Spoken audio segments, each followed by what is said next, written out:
আব্বা একটা সই করে দাও তো দেখিনি। তাহলে চশমাটা লিয়ে আয়, আমি একটু চোখে কম দেখি তো বাবা।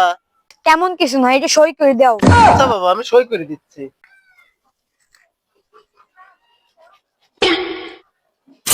এই নাও বাবা।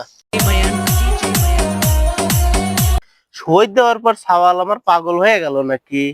ও এবার নাচানাচি করে কে? আরে বাবা, এত নাচানাচি করছিস কে তুই? বাবা আমার এতদিনের স্বপ্ন আর পূরণ হয়েছে। তোর কি স্বপ্ন পূরণ হইলো? বাবা তোমার সব সম্পত্তি এখন আমার। বাবা এত লাফায়ও না, এই সম্পত্তির উপরে 11 লক্ষ টাকা লোন নেওয়া আছে। সেই লোন শোধ করতেই তোমার গুয়ার চাম উঠে যাবে নে। Oh, no, no, no, no.